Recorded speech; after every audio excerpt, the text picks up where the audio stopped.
My name is Piet Naudé. I am the director of USB, the University of Stellenbosch Business School. And this is our Leaders Angle, where we have topics of public significance, open invitation to be attended. And my talk today is on reading between the headlines and understanding of what's actually going on in South Africa, our beloved country. The book has, well, it was written over 9.5 years, and I must say, Heather, I'm very proud to say I've never missed a single deadline. So I've written more than 400 of these. There are 61 in this booklet, and they are in 10 little divisions or chapters, which are all comments on big issues in our society. I went to Switzerland on some or other journey and found that the public transport system works on the basis of honesty. So you would buy your ticket at the airport. You are not checked every time that you enter or exit. It's simply honesty. You click it. So I asked one of the Swiss persons, why would this work in Switzerland? It's all in the book. And he said, well, firstly, there's two things. Firstly, we believe if all of us pay, we collectively contribute to an asset that is to the use of all. So you won't free ride because then you don't make your contribution. And secondly, he says, it's not about the money, but if you are caught without a ticket, which is, I think, 50 francs is the boete, it's the shame to be seen without a ticket in public. I then brought that back to a class of MBA students and said, shall we do an experiment in South Africa of free public transport paid for on the basis of honesty? And they all started to laugh like you, because this is the state of this nation. We have been corrupted to the core, and I'll show you later that we, as we sit here, should not so easily think we are outside of that. So what is this book all about? Let me show you a few things. I think the title is actually very nice. You read not the headlines, you read between the lines. And all of us read words and sentences, we read nonverbal communication, but this book is about reading social language. I try to open the eyes of myself and others to things that you won't see. It's in academic language, a hermeneutic of suspicion. Things are not as they look. What do we see on the surface? South Africans are mad about sport, and it's a very good thing. Why? It teaches individual determination. You must fuss bait, especially in sports where you're the only participant, singular, like swimming or athletics. It teaches you determination. It's good. It's a team sport. It teaches you working in a team. You even get business consultants who say soccer can teach businesses teamwork. People make money out of everything they can. The whole sport industry that has been created, Andre Roux, our futurist economist, tells us the other day that the sport industry in South Africa has just exceeded mining in GDP and income for us. Amazing what sport has done to this nation. And it brings us together. Cohesion in our divided society. When we wave our flags and we're happy at Bafana and the Western Province, unless you're a blue bull, you're very happy with what happened. But it's not. That is not the truth. Behind our obsession with sport is an obsession with physicality, with bodiliness, and the ideal of the Olympic body that is forever young and forever beautiful. I thought that to raise a child with a disability is true courage. I thought to stay in a difficult marriage for the sake of the relationship and the children, that's true courage. I thought to work in a state hospital as a medical doctor under terrible conditions when you know you can join Netcare for a lot of money and fantastic circumstances. You stay there. I thought that is courage. But now we've moved courage to, jy weet, ek het my eerste halfmarathon klaar gemaak. And then after you've done it, ek gaan nou 2 oceans hardloop. I went into a cycle shop the other day and thought, I also want to become more active, you know. I want to join this great South African revival in sport. And I wanted to buy myself a mountain bike. I walked into a shop in Port Elizabeth. My idea was to spend about 2,000 to 3,000 rand.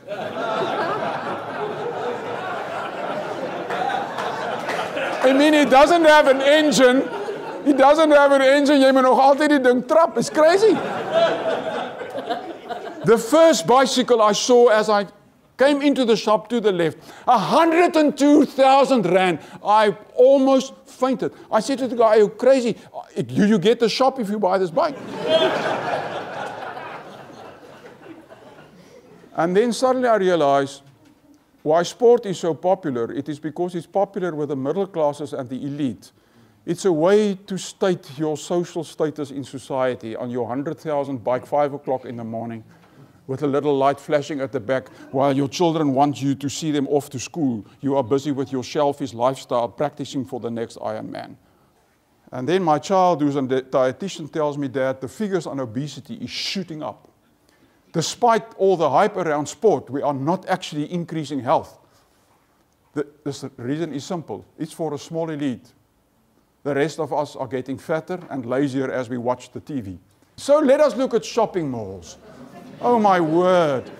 They are signs of progress. They should be welcomed because they present, apart from fleeting investments in our country, it's actually brick and mortar investment. It's an economic injection to the suburbs, mostly the white suburbs. It's convenient to have a one-stop shopping mall. I don't have to drive to many different places. It's a great place for families to visit. That's the accepted norm. If you show this to any person who does not live on our planet, will say, dat kan nie 'n lekker plek wees nie. Why? Because it's visual pollution. Have you ever seen an architect of note designing a shopping center? They are always as flat as possible and as far as possible because you have to fit in every square meter under the roof. Let me go back. Does that building look beautiful to you? So firstly, they are just polluting our skyline. They are ecological wastelands. Why? Because around them are kilometers and kilometers of black talking, huge buildings. A small shop can put a fan in the roof. These guys run electricity to keep you cool on the inside. Thousands and thousands of megawatts a year is eaten up by these monsters that have to be cooled down because they want you to shop at 22 degrees Celsius. And you can ask any small business person, if a big shopping center moves in, they close the small guys down. They look like free enterprise, but they're not. You see the court cases now with the exclusivity agreements. If Pick n Pay is in a shopping center, they don't want Checkers there because they've signed an exclusive agreement. So what are shopping centers? You can go anywhere in South Africa, the same shops are in all of them. What are they? They're a chain of monopolies that destroy opposition, and I thought we stand for the free market. We create a nation of young people who live by the adage, I shop, therefore I am. And I'm not talking cheap psychology here. It's a deep sense of identity, that unless I consume, I'm not really a person, which is an indictment. So let me try and finish. This is the one that is interesting. Corruption is primarily a government problem. We don't have leaders that are ethical. There's lack of financial controls. There's no sense of conflict of interest. There's a resistance against the Chapter 9 institutions with Mandela at the front. And Zuma recently say, in any case, corruption is a Western thing. But we must be careful, colleagues. We mustn't judge the public sector harshly and then walk away and say, well, ons is eintlik fine as hy klomp skelms in die parlement. I don't think it's true. If you look at what has happened with banks and lending in the recent times, it's very clear that there's reckless, short-term, very unethical action. I mean, if you take Barclays Bank crooking on the LIBOR rate with other banks and then paying a fine of 2 billion euros, I mean, this is not even on the, it's not seen as corruption. It's seen as, oh, they made a small mistake, and obviously on that big balance sheet, the 2 billion is not going to hurt them. The shareholders are very happy, they pay it, and the next morning, the share price goes up. Why? Oh, because the risk has been eliminated. So the share price must go up. There's no ethical decision-making in all of that. In fact, you can increase your share price through corruption. So in general, people would say religion is a wonderful thing.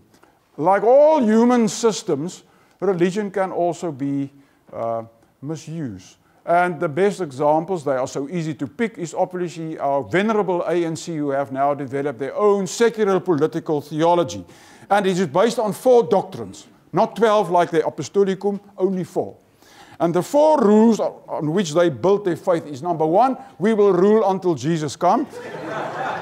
not knowing that he might come at any time. A vote for the ANC, said Mr. Zuma in Umtata, will ensure a place in heaven. They become the mediators for salvation. And then Gwendi Matashi come in, the high priest of the ANC. The tripartite alliance is 3 in 1 like the Trinity. I wonder what he say today. That Trinity is in trouble. From a theological perspective, it has been in trouble through the ages, but they won't know it. And the last doctrine on which they built their faith is, up to Zuma, the ANC had 12 presidents, just like Jesus had 12 disciples. So I asked them, which one was Judas?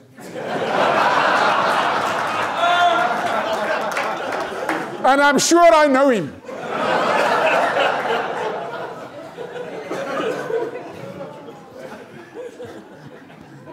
Now, colleagues, those of you who are older like me, we heard the stories most before. If you read the stuff from 1944 from the Volkscongress and you hear the voice of D.F. Malan, glo in jou God, glo in jou volk, glo in yourself, it's the same language. But you must be very careful. And this is where theology is important. History teaches us where a political movement who acts in illegitimate ways tries to secure their legitimacy via religious means, you're in for a war. Because they won't give up power. Because to give up power is to give away God. And God can never be defeated.